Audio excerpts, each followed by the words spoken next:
Hello everybody and welcome back inside the box for another episode of Gunpla Kitbash with me, Kukamatsu. In this episode we will be doing a full assembly of the build, so stick around to the end for that. But before we do that, we have to do some details and some decals. So, let's jump right in. Okay, we are getting very close to being done in this project now. Just a few small details left to go, and then weathering, and then done. The first thing I want to do is actually assemble this a little bit. Not fully assembled, but I'm going to do all the sub-assemblies and see how it's looking. See if I can remember how it all goes back together, and then work on some little details.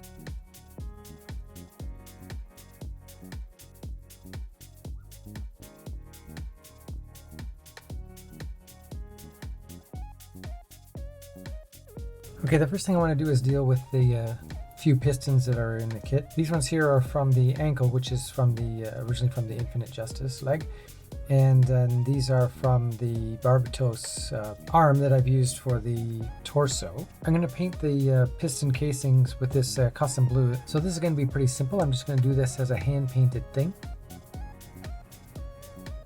The other one is right here on the side, and this one actually be quite visible. There we go, just let that dry. The Barbatos pistons are actually quite nice. They're not like a shiny chrome, they're slightly more matte chrome, and I would be tempted to leave them as is, except that I have other pistons to deal with, and so I want them to match. So I am actually just going to start by painting the ends here. I'm going to do gunmetals right on top of this, just to knock that down. I can't tell you how tempting it is right now just to skip all of these little details and go straight to decals and weathering. I really want to get this thing together and see what it looks like, but I got to take my time, do all these little things. This is going to be nice looking when I'm done, and so I think it's going to be worth it. Next up is to use this stuff. It's called bare metal, and I'm using the matte aluminum one. And basically what I want to do is just, I already cut a couple of strips off here from before, and I'm going to use that to wrap around these pistons. I'm just kind of guessing here how much I'll need.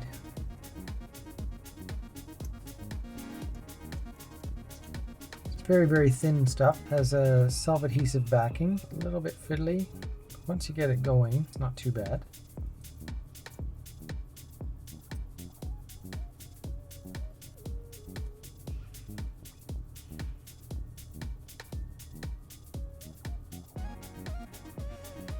Well, it is sometimes a little bit finicky. Just gotta get that started right. If it doesn't get started right, then you basically have to start again. Started with the hardest one. The doubles are always the most difficult one because there's one in the way.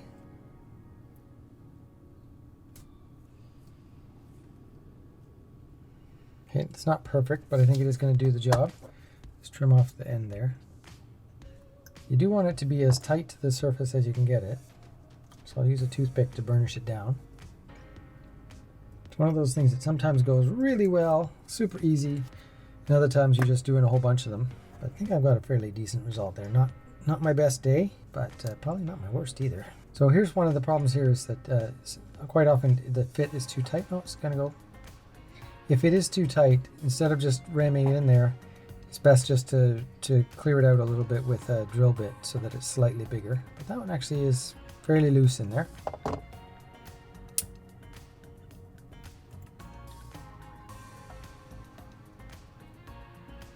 As you can see, singles are so much easier to do. Just kind of get the edge on there and then spin it around and it sticks on nicely.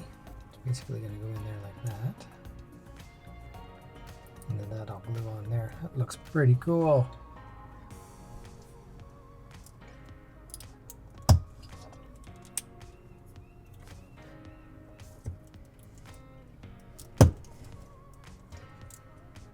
Right, the next job is going to be putting on the decals, but before I do that, I need to seal it all in, and I'm going to use this X22 clear from Tamiya.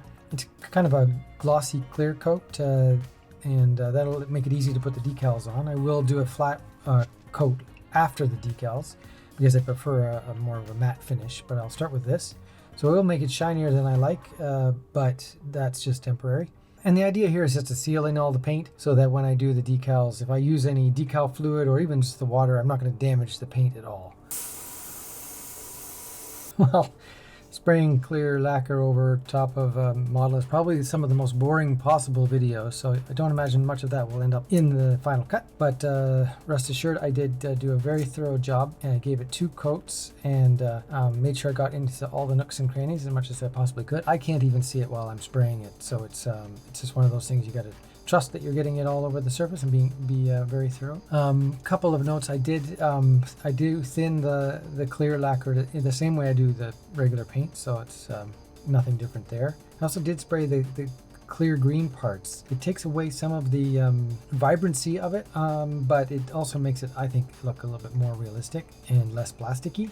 And so what I'm going to do now is I'm going to let this sit overnight and make sure that it dries absolutely thoroughly before I start on the decals. Okay, it's actually a few days later, so that's definitely thoroughly set on there, and I'm ready to start the decals now. I bought these decals from Delphi Decal. They're good quality decals, and they have lots of options over there. They're based in Korea, so I did have to pay an import fee to get them into Canada. I'm not sure how many of them I'm really going to use. I do like having the extra detail of the decals, especially since I don't do panel lining or anything like that. But on this kit, I don't want to go overboard. I like that I've simplified it, and I don't want to just go ahead and add a whole bunch more detail to it now.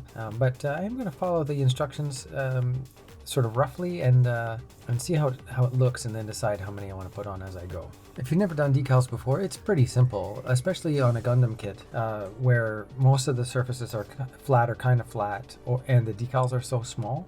These other big ones would probably be more difficult to manage, although they would on the regular kit be going onto flat surfaces. I probably won't do any of these big ones. I'm going to stick probably with this smaller stuff, and I'm going to start with the 1 and 2 that go on the arms. And since they're so small and going onto flat surfaces, I'm not using any decal fluid at all. I'm just going to use some lukewarm water. And I've also got a knife, toothpick, a couple of Q-tips, and some tweezers. I'll just dip that in the water and let it sit for a minute. Different decals take different amounts of time to come off of the backing, so you just have to figure out for this particular sheet how long it's going to take. Some of them are really, really quick. Some of them take a little bit longer, depending on the glue and how much and how thick and all that stuff. This one seems to be going pretty quick. It's already sort of releasing itself from the backing, so I'm going to go ahead and take it out. I normally just stick it on my finger like that and then grab the corner, and then I use the toothpick because it's not too sharp. It's not going to damage the decal. And I go ahead and just slide it approximately where I want it. Doesn't have to be perfect. Get it where I want it. Just drain away any extra liquid there so that I can get it sitting on the surface. And I'm basically trying to get it parallel to that ridge line there. So looking pretty good, and I'm just going to take the Q-tip and squeeze any extra water out of it. Make sure it's really nicely pressed on the surface, and that's it. Then I just let it set. It's one of those super simple tasks that some people find boring because it's just a repetitive thing. Some people find it meditative. I probably am somewhere in between those two. I enjoy doing it, but at the same time, I'm really looking forward to the next step, which is weathering. So sometimes I do feel like it's a little bit of a just something to get through, but I always appreciate the result. So I do like to put the decals on.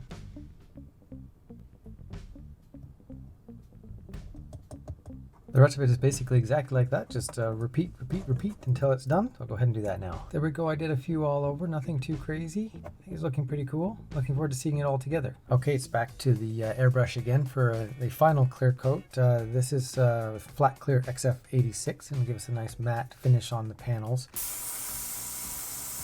Okay, there we go. 2 coats of the flat clear, and I think it's looking pretty good. Time to finally put this thing together.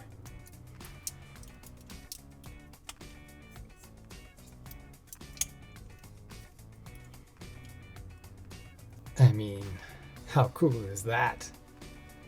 I am really happy with that. That looks great.